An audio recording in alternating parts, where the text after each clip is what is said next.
합천 해인사의 전각 벽면 수십 곳에 기도문을 적었던 용의자가 검거됐습니다. 악령을 쫓기 위해서라며 범행 이유를 밝혔습니다. 불법 체류자를 상대로 불법 명의 자동차인 대포차를 판매해온 사람들이 무더기로 적발됐습니다. 통영에서 침출수를 무단으로 방류한 쓰레기 수거업체가 업체 평가에서 1위를 해 논란이 되고 있습니다. 침체된 경남 경제를 살리기 위해서는 어떻게 신성장 산업을 육성해야 하는지를 논의하는 세미나가 열렸습니다.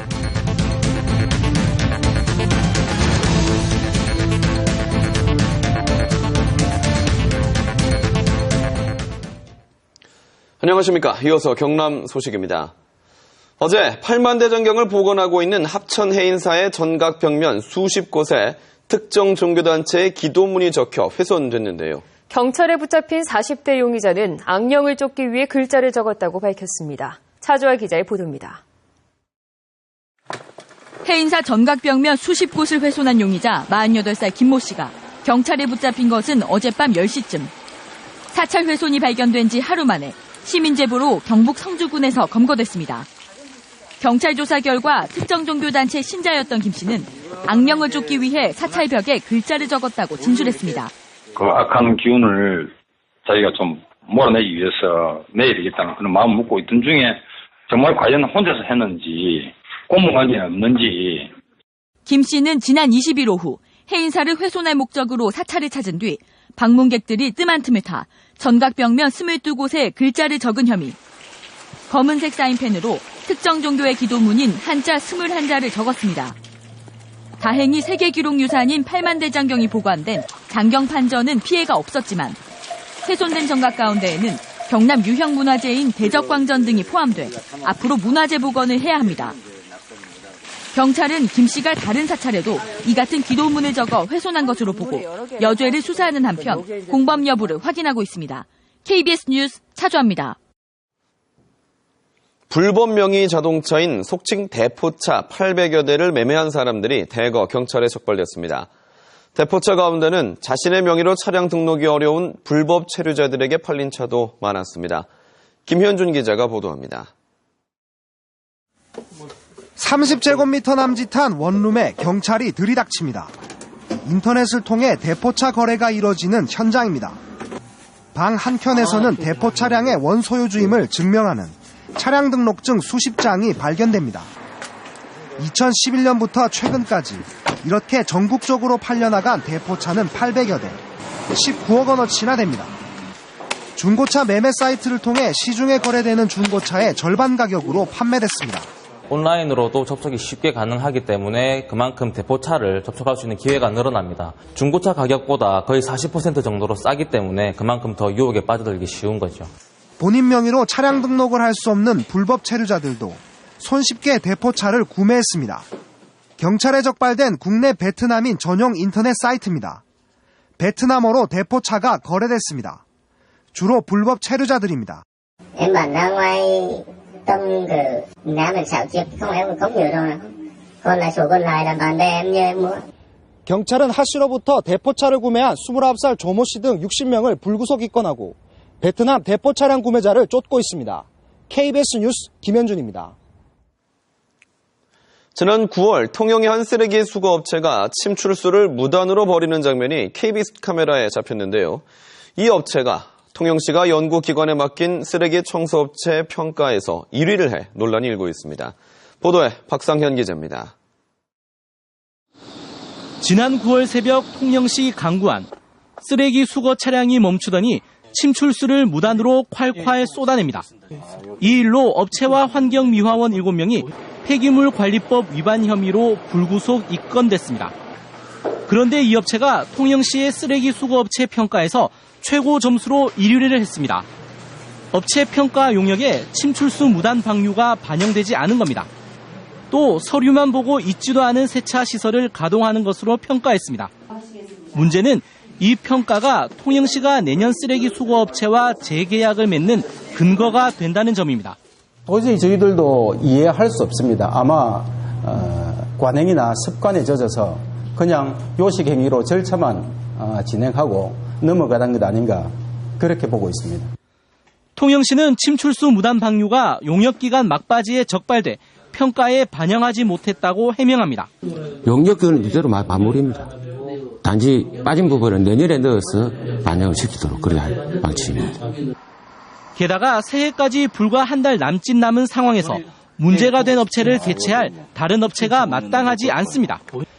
때문에 문제가 된 청소업체와 다시 계약할 수밖에 없는 상황이어서 논란은 쉽게 가라앉지 않을 전망입니다.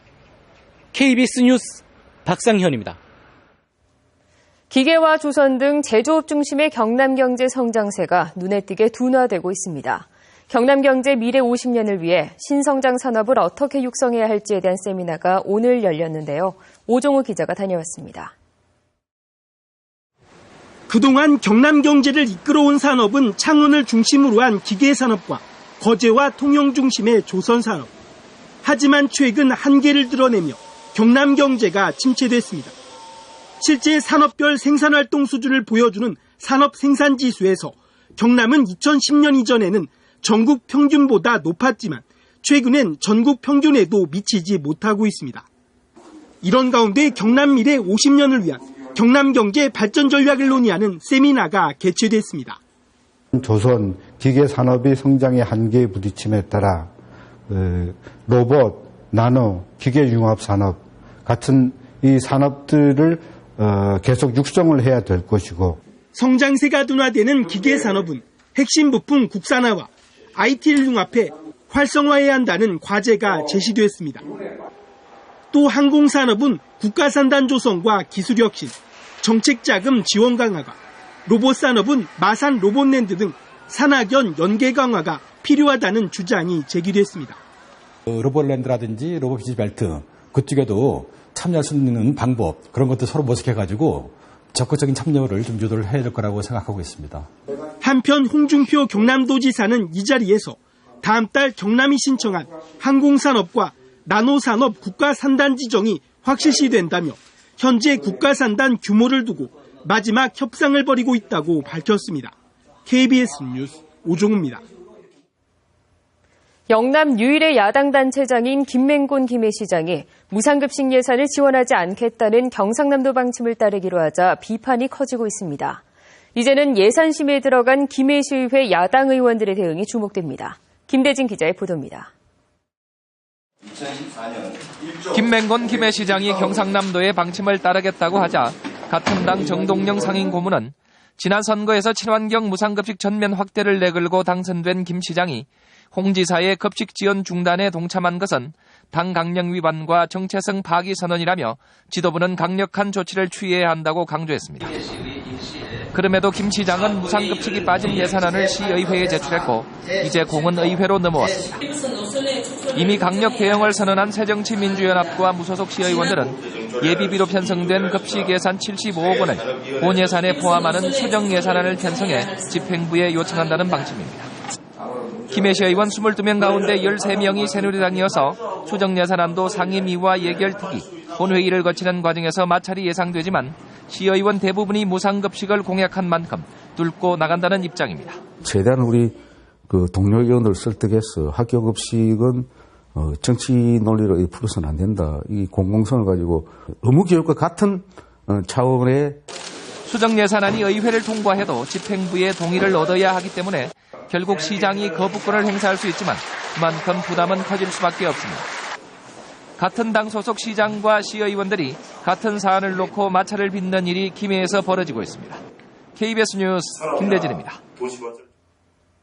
경남교육청은 무상급식과 관련해 경상남도가 법제처에 감사 권한 해석을 직접 요청해야 한다고 요구했습니다.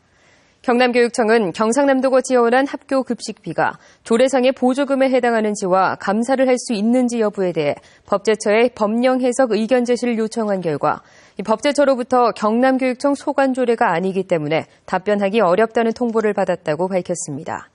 이에 따라 경남교육청은 경상남도가 직접 법제처에 소관 조례에 따라 학교 급식 감사를 할 수 있는지 여부에 대해 법령 해석 의견 제시를 요청할 것을 요구했다고 밝혔습니다.